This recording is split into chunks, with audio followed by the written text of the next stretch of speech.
Salut à tous, c'est Fag, j'espère que vous allez bien et aujourd'hui on se retrouve pour la 7ème review de la Bundesliga de cette saison 2024-2025. Mais avant de commencer tout de suite avec le match du vendredi soir, je vous annonce officiellement l'ouverture de ma page Instagram à @falkbundesliga, voilà tout simplement. Si vous souhaitez suivre mes réactions pendant des matchs de Bundes, des matchs de Ligue des Champions, venir débattre sur le football, vous êtes les bienvenus et c'est en bas dans la description. Et pour ceux que ça intéresserait, j'ai aussi une page TikTok. Je sais pas encore exactement ce que je vais faire dessus sur le long terme, mais bon, plutôt des trucs humoristiques, je suppose, en rapport avec le football. Et sur ce, on commence directement avec le match du vendredi soir, donc qui opposait le Borussia Dortmund au 1. FC St. Pauli. Et sincèrement, avant ce match, je me suis dit que Dortmund allait galérer.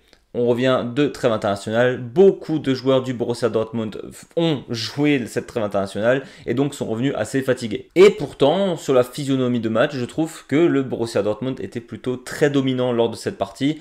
St. Pauli a joué avec le bus derrière, mais à un moment donné, on commence à le savoir ça. Les clubs qui sont techniquement moins forts jouent défensivement, c'est logique. Et même si le Borussia Dortmund a un peu galéré à marquer son premier but, ils l'ont marqué à la fin de la première mi-temps, ils étaient clairement en domination sur le ballon. St. Pauli n'a pas trop eu son mot à dire pendant ce match. Mais bon, on connaît le Borussia Dortmund, même si ça domine globalement. Deuxième mi-temps, ça laisse un peu couler, je trouve. Alors oui, ça a toujours la domination sur le ballon. Ça laisse quand même St. Pauli beaucoup plus d'occasions. Et surtout, il y a cette magnifique frappe de Smith à 25-30 mètres en volée. Enfin bref, elle est imparable pour Kobel. Et franchement, il n'y a rien à dire. Quand tu te prends un but comme ça, bah t'encaisses quoi. Mais chose que j'ai quand même appréciée de la part du Borussia Dortmund, même si j'aurais bien aimé que St. Pauli récupère des points là-bas, c'est que même s'ils se prennent un super but à la 78e minute, finalement, ça ne baisse pas les bras. Ça se dit pas, bon, on va perdre encore un point où techniquement on est censé avoir la victoire. On a le Borussia Dortmund qui se réveille et qui enfonce le clou 5 minutes plus tard. Ça montre encore que cette équipe a vraiment de quoi jouer. En même temps, St. Pauli y a vraiment cru et peut-être a essayé aussi de tenter le deuxième but et ils n'étaient pas très loin non plus. Mais n'empêche que ce Borussia Dortmund, il faudrait un peu plus de concentration globale sur tout un match parce qu'à chaque fois qu'ils sont devant ou qu'ils dominent lors d'une partie, ils se font rattraper, que ce soit Heidenheim, que ce soit St. Pauli, etc. Va falloir à un moment enfoncer les clous une bonne fois pour toutes. En tout cas, victoire extrêmement méritée pour le Borussia Dortmund sur ce match et pour St. Pauli, c'est dommage, ils tenteront la prochaine fois. On reprend tout de suite avec les matchs du samedi après-midi et on commence avec Hoffenheim-Bochum.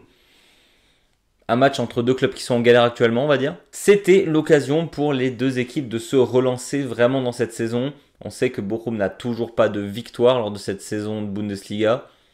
Et Hoffenheim est en galère depuis quelques temps. Et malheureusement, ça s'est quand même très bien vu sur ce match. Alors oui, Hoffenheim gagne 3-1 contre Bochum. Est-ce qu'ils étaient dominants? Bah non, pas vraiment. Franchement, le match se résume assez facilement. C'était un match entre deux clubs de Bundesliga, deux bas de tableau. C'était pas exceptionnel. Alors oui, il y a 3-1 parce que les défenses sont un peu à la ramasse, surtout celle de Bochum. Mais globalement, offensivement, si Hoffenheim gagne ce match, c'est surtout parce que Bochum n'arrive pas à mettre dedans. Parce que clairement, Bochum n'était pas moins fort que Hoffenheim sur ce match. Donc, ça laisse présager une saison vraiment galère pour Hoffenheim, vu que Bochum, je pense qu'ils resteront tout en bas tout le long de la saison. On a tout de même un VfL Bochum extrêmement combatif, mais la combativité ne suffit pas.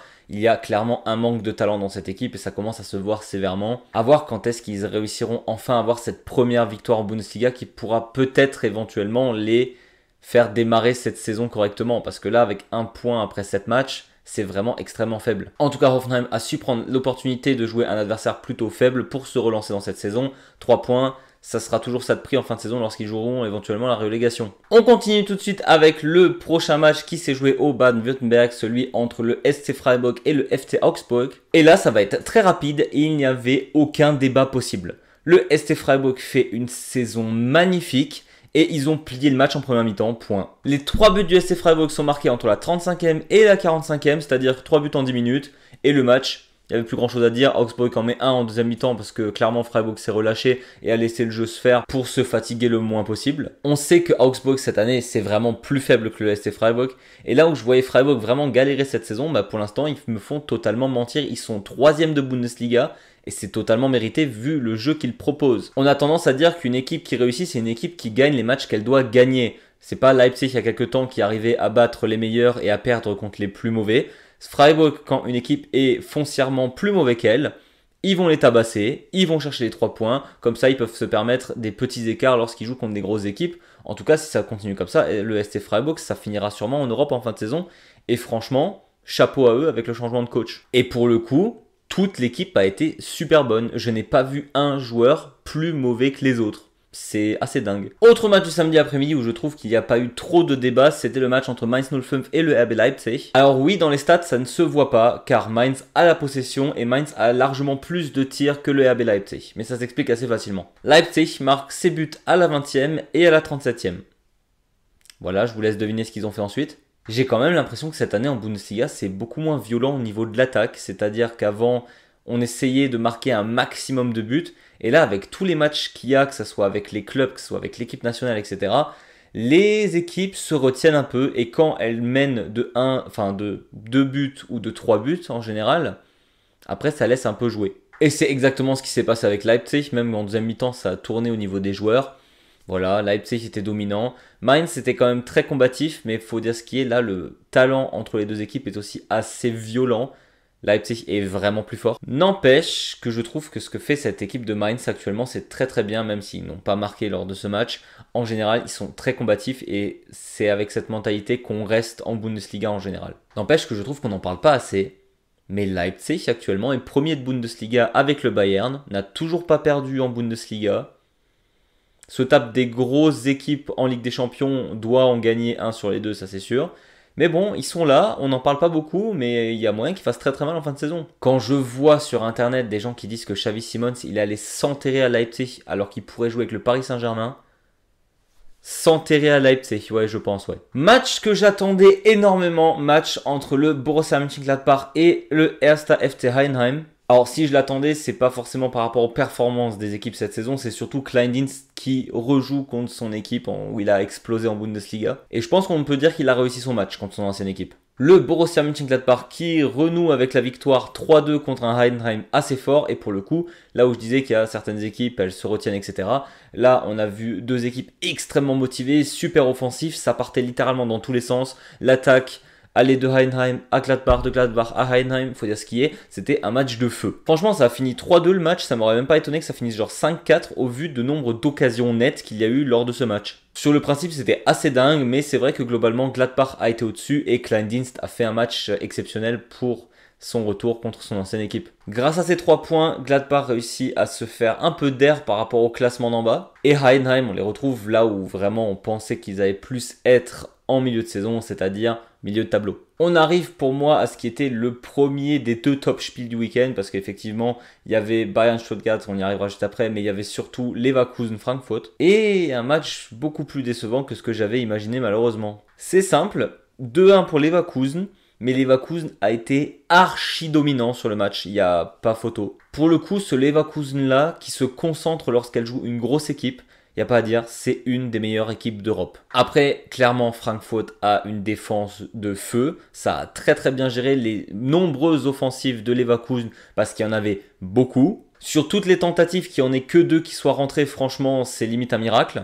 Mais je crois qu'on doit pré-shot quand même la currywurst de la semaine. Et qu'est-ce qui nous a fait l'arbitre là? Radecki qui dégage le ballon.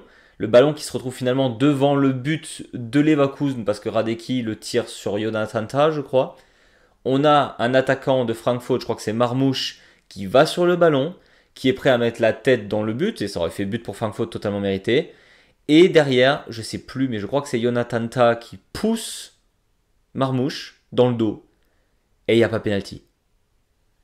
Il n'y a pas pénalty. Franchement, pénalty, carton jaune, au grand minimum là-dessus, il n'a pas donné faute. Et ça, je comprends pas du tout à quel moment c'est possible. Mais bon, cette action, elle a sauvé Leverkusen de pas perdre un point inutilement, parce qu'il faut se dire que même s'ils ont été archi dominants sur le match, il y a un monde où ils sortaient qu'avec un point de ce match et ça aurait été vraiment ridicule. Et on arrive au vrai top spiel de ce samedi soir qui était celui entre le FC Bayern et le VfB Stuttgart. Et là encore, le match, il était plutôt Einseite. Première mi-temps extrêmement poussive. On a un Manuel Neuer qui est totalement dans les choux au qui est des relances. Je crois qu'il a fait 4 ou 5 relances ratées. J'ai rarement vu Neuer aussi peu serein au pied, franchement c'est bizarre. Est-ce qu'il était stressé parce qu'il y avait le futur gardien du FC Bayern en face dans l'équipe adverse? Je sais pas, mais en tout cas c'était une catastrophe à ce niveau-là. Et finalement, à part les relances de Neuer ratées et Pavlovic qui malheureusement se blesse extrêmement tôt dans la partie, d'ailleurs fracture au niveau de l'épaule, il y en a pour quelques mois de rééducation. On va pas le revoir tout de suite malheureusement alors qu'il a été très très bon depuis le début de saison. Et ben pas grand chose à signaler, on a Kane qui rate des trucs où on le voit pas rater d'habitude, on a Stuttgart qui rate des trucs, on s'attend pas à ce qu'il les rate non plus. Un match au final très équilibré au niveau des actions offensives, même si le Bayern est en ultra domination sur le ballon, mais c'est une domination extrêmement stérile. Lors de ce match, on a donc Palhinha qui va remplacer Pavlovic. Palhinha a enfin sa chance, c'est dommage que ça soit parce que Pavlovic se blesse. C'est vrai qu'avec Vincent Kompany, Palhinha n'a pas encore eu énormément de chance, et je pense que sur ce match, il a fait extrêmement du bien, parce que Palhinha, c'est vraiment un milieu défensif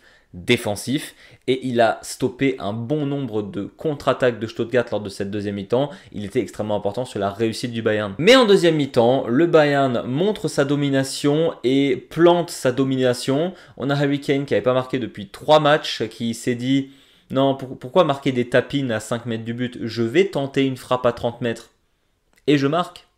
Harry Kane, voilà, dans toute sa splendeur. Avant le match, il y avait un journaliste qui avait dit: est-ce qu'on doit s'inquiéter? Harry Kane, ça fait plusieurs matchs qu'il n'a pas marqué. Il en met 3 en une mi-temps.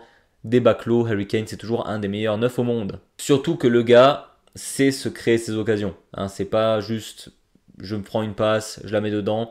Il se crée vraiment ses occasions. Il est très très fort. Mais n'empêche que de la part de Stuttgart, je ne m'attendais pas à ce qu'il se fasse autant rouler dessus. Et en vrai, même si j'ai toujours l'impression que c'est une équipe extrêmement forte, et c'est une équipe extrêmement forte, ils sont que milieu de tableau et ils n'ont pas gagné énormément de matchs cette saison. Il va falloir qu'ils se réveillent, Stuttgart. Alors je sais qu'avec beaucoup de joueurs qui vont en équipe d'Allemagne et autres, la Ligue des Champions, la Bundesliga, ça commence à faire beaucoup, mais Stuttgart a vraiment le talent de faire mieux que ce qu'ils font cette saison. Et là, vraiment, l'ultra domination du Bayern, t'es pas censé te faire à ce point-là manger par le Bayern. Tu as tenu tête face au Real Madrid il y a quelques semaines. Pourquoi le Bayern t'écrase à ce point-là? Je pense que la fatigue n'y est pas pour rien. N'empêche que Stuttgart va falloir se réveiller s'ils veulent pas finir milieu de tableau en fin de saison. On arrive donc aux 2 matchs du dimanche. Et le premier match qui opposait le Holstein Kiel à Union Berlin. Alors oui, pas un match giga spectaculaire. On a Holstein Kiel qui joue avec 5 défenseurs. On a Union Berlin sur les phases défensives qui joue avec 5 défenseurs. Ces deux équipes très défensives. Holstein Kiel par manque de talent, Union Berlin par philosophie de jeu. Le match était globalement assez équilibré, mais Holstein Kiel manque de talent et surtout manque d'expérience. Se fait avoir assez bêtement sur le but de Kemlin. Et bon, lorsque tu lances tout dans la bataille en fin de match, tu prends le deuxième. Union Berlin gagne 2-0 là-bas. Pas grand chose à dire, mis à part que eux se mettent aussi très bien pour des places européennes en fin de saison. Parce que oui, on n'est que techniquement à la 7ème journée, sauf qu'il commence à avoir de vrais écarts qui se créent entre le bas du tableau et le haut du tableau. Si on veut jouer l'Europe en fin de saison, tous les points pris en début de saison seront évidemment le bienvenu. Kiel peut se satisfaire en disant que les 2 autres tout en bas ont aussi perdu. Ça va vraiment être une bataille chaude entre les 3 en fin de saison. Et on termine la semaine avec le Nord Derby, autre match que j'attendais beaucoup, celui entre Wolfsburg et le Werder Bremen. Et match assez bizarre sur le déroulement. C'est simple, Wolfsburg-Bremen, la première mi-temps, franchement vous n'avez rien raté. C'était d'un ennui monumental. Sincèrement, Wolfsburg rate l'occasion d'écraser le Werder en première mi-temps. Bremen, ça joue mal, ça perd des ballons inutilement. Wolfsburg, malheureusement, c'est pareil. Et donc, on se retrouve avec un gloubi-boulga de foot vraiment abject où je me dis, waouh, je vais commencer à faire à manger, moi. Puis on a enfin le réveil des deux équipes, surtout du Werder Bremen en deuxième mi-temps, après avoir égalisé à la toute fin de la première mi-temps parce que c'était extrêmement soporifique, ils ont réussi à endormir leurs adversaires. Bremen revient le couteau entre les dents et en plante 3. Bremen qui met 3 buts. C'est assez inespéré, Bremen qui met 4 buts sur un match. Ça faisait longtemps que j'avais pas dit cette phrase, mais un très très bon Marvin Doksch qui met 2 passes décisives et un but. Maintenant, j'espère que ça garde ce rythme. Mais Wolfsburg, assez étonné de leur manque de créativité offensive. Quand je disais en début de saison que contre les gros, ça perdait que d'un but, qu'il y avait moyen qu'ils aient beaucoup plus de points. Et finalement, depuis, ça gagne pas non plus contre les plus petites équipes. Et là, ils se retrouvent tout en bas du tableau. C'est assez étonnant vu les qualités intrinsèques qu'a cette équipe. Le coach avait l'air un peu perdu pendant le match. Franchement, cette équipe de Wolfsburg, elle commence à faire peur en interne. Parce que Bremen, on se moque d'eux. Ils ont quand même pas mal de points. Alors, ça n'a toujours pas gagné de points à la maison, faudrait y penser un jour. Mais Wolfsburg, là, c'était des points à prendre contre Bremen. Et finalement, tu te prends une claque face à eux. Ça fait plus de 4 ans que Bremen n'a pas gagné à Wolfsburg. Faut se poser des bonnes questions. Pour ce qui est du top et du flop de la semaine, je pense qu'on est obligé de donner le top à Harry Kane qui marque un triplé en une mi-temps. Et l'équipe qui m'a le plus aussi impressionné lors de ce week-end, c'est vraiment ST Freiburg qui écrase son adversaire en une mi-temps. Et le Werder Bremen qui gagne à Wolfsburg, ça je suis aussi obligé de le mentionner. Et pour ce qui est de la Currywurst, je l'ai annoncé tout à l'heure, l'arbitrage entre Frankfurt et Leverkusen sur l'action de Marmouche qui se fait pousser dans le dos, enfin c'est complètement grotesque comme action. Et on arrive tout de suite au classement. On a donc le Bayern et le RB Leipzig qui sont premiers avec 17 points, 5 matchs gagnés, 2 matchs nuls pour les deux. Le ST Freiburg 3e avec 15 points. Leverkusen, Union Berlin 4e et 5e avec 14 points. Et Frankfurt Dortmund 6e et 7e avec 13 points. Pour ce qui est le tout en bas du tableau, Bochum toujours 1 point, Kiel toujours 2, St. Pauli 4. Et on a Wolfsburg, Hoffenheim, Augsburg 13e, 14e et 15e avec 7 points. Le reste est en milieu de tableau. Voilà, c'était tout pour moi. J'espère que cette vidéo vous a plu. N'hésitez pas à mettre un petit pouce vers le haut ou à vous abonner si ce n'est pas déjà fait. À me suivre sur Insta et TikTok. On verra ce qu'on va faire dessus. Mais j'ai hâte de m'exporter sur d'autres plateformes histoire de faire grossir un peu la chaîne. Sur ce, je vous souhaite une très bonne semaine. On se retrouve très vite pour de nouvelles vidéos. Et d'ici là, je vous dis, servus.